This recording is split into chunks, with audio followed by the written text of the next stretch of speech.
uh, COVID has reinforced the need for international collaboration, particularly within the sciences. The biggest challenge is that in a crisis like this, and I've experienced it, of course now, but also when I was FDA commissioner during Ebola and Zika and H1N1, there's a sense that if people are so at risk, anything must be better than nothing.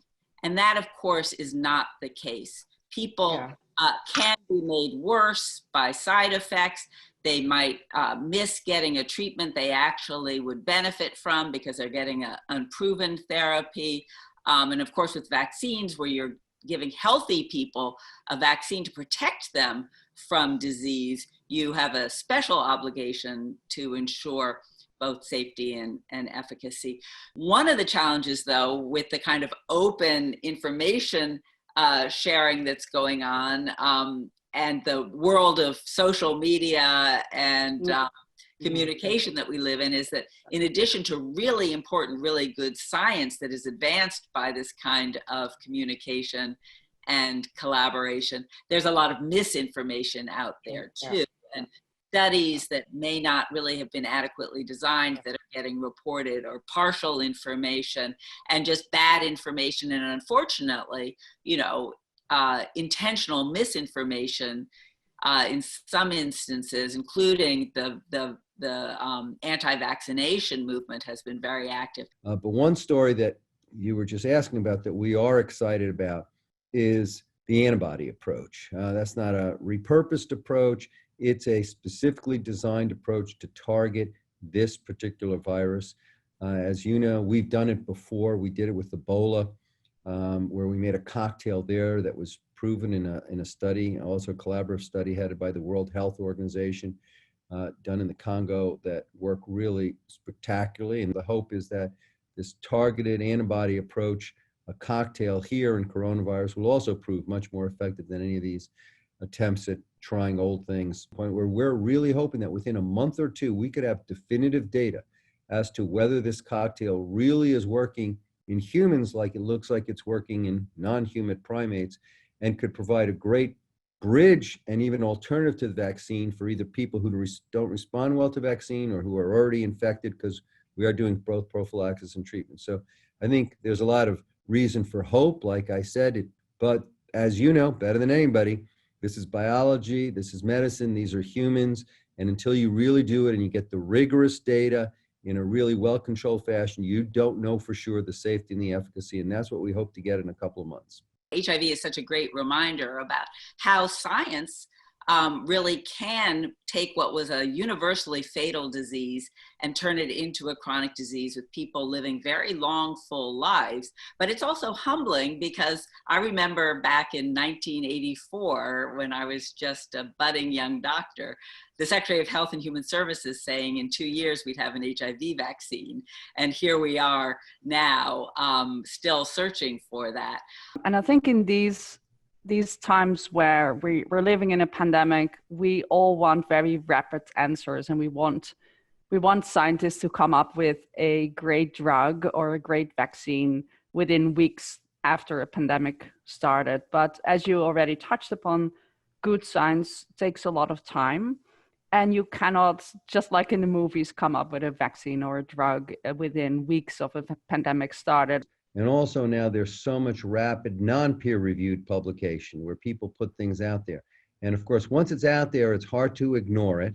It gets a lot of attention, especially in the middle of a pandemic. We have to feel like we have to respond, and those responses take a lot of effort, resources.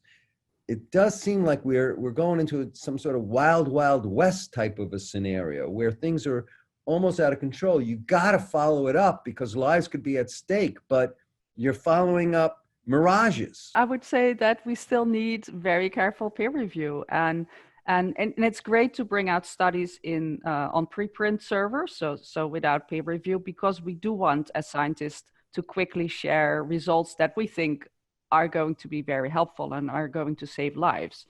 But there still needs to be the attention and the long process that peer review should take. And I've seen many papers being published in this pandemic that have only taken 1 day or 1 week to go through peer review, and that is normally a much longer process. It normally takes months, and that seems like a long time, but it does take time as another researcher to think about this new research and to come up with ideas to improve it, and for the authors to respond to that.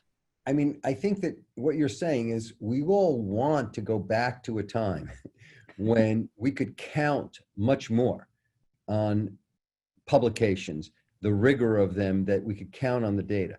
But it's almost like if you put all the information out there, it's almost like having no information out. So, I mean, we've just talked about a lot of misinformation, and it's a confusing time because we hear about new science papers every day, and they seem to be in conflict with each other, and it's very confusing for the general audience to make sense out of it. So, how with all this information, all this new information going around the world, how is the World Health Organization going to counteract this and provide resources for correct information? Well, honestly, it's the second pandemic, isn't it? I mean, we have enough trouble trying to break the transmission chain of this virus and to find a vaccine. But at the same time, we are constantly putting out brush fires of destructive rumors, intentional disinformation, as well as well-meaning misinformation, which can cause potential harm. And the other thing that we've done, which is part of this tremendous outpouring of support that we've gotten from media companies, news organizations, internet companies that want to offer pro bono support to get the scientifically based health messaging out there. They've also shown a willingness to combat misinformation within their own platforms.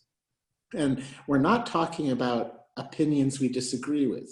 We're talking about verified falsehoods, things that are just not scientifically true and have a detrimental effect, and pulling them from Facebook, from Twitter, from Google, or whatever. And it's not a freedom of speech issue. It's a public health issue. You're entitled to whatever opinion you want, but you're not entitled to your own facts, particularly when that falsehood could harm innocent people.